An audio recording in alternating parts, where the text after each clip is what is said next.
मोला झन भुलाबे वो मोर नहीं कोनो पूछैया मोला झन भुलाबे वो मोर नहीं कोनो सुनैया जातीय साहुए नामे गणेश वो जातीय साहुए नामे गणेश वो रहता नौरंगपुर माँ हाँ रहता नौरंगपुर माँ मोला झन भुलाबे वो मोर नहीं कोनो पूछैया मोला झन भुलाबे वो मोर नहीं कोनो सुनैया।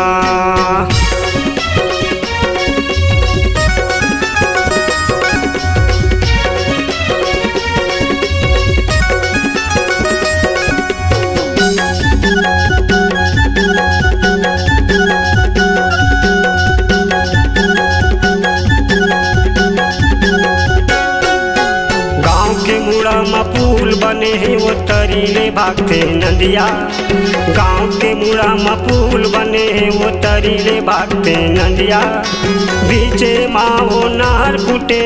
ऊपर ले आवे जहुरिया बीचे माँ वो नहर फूटे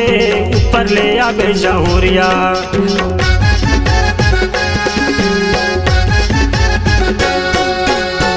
के मुड़ा में पुल बने हैं वो तरीले भागते नदिया गाँव के मुड़ा में पुल बने हैं वो तरीले भागते नदिया बीचे माँ वो नहर फूटे ऊपर ले आवे जहुरिया बीचे माँ वो नहर फूटे ऊपर ले आवे जहुरिया। सती चौक में मैं खड़े रही हूँ सती चौक में मैं खड़े रही हूँ अबे संजतिक बजरिया आबे संजतिक बजरिया मोला झन भुलाबे वो मोर नहीं कोनो पूछैया मोला झन भुलाबे वो मोर नहीं कोनो सुनैया।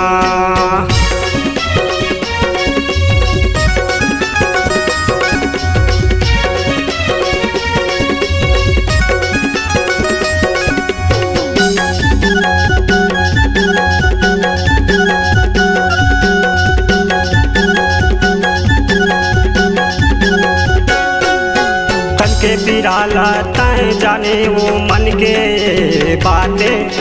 तन के पिराला तय जाने वो मन के बातें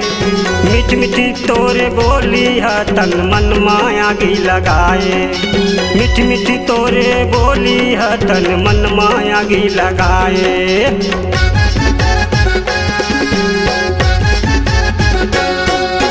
तन के पिराला तय जाने वो मन के बातें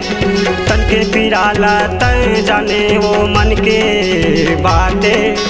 मिठ मिठी तोरे बोली है तन मन माया की लगाए मिठ मिठी तोरे बोली है तन मन माया की लगाए। सती चौक में मैं खड़े रही हूँ सती चौक में मैं खड़े रही हूँ अबे संजतिक बजरिया आबे संजतिक बजरिया मोला झन भुलाबे वो मोर नहीं कोनो पूछैया मोला झन भुलाबे वो मोर नहीं कोनो सुनैया। जातीय साहुए नामे गणेश वो जातीय साहुए नामे गणेश वो रहता नौरंगपुर माँ हाँ रहता नौरंगपुर माँ मोला झन भुलाबे वो मोर नहीं कोनो पूछैया मोला झन भुलाबे वो मोर नहीं कोनो सुनैया मोला झन भुलाबे वो मोर नहीं कोनो पूछैया मोला झन भुलाबे वो मोर नहीं कोनो पूछैया।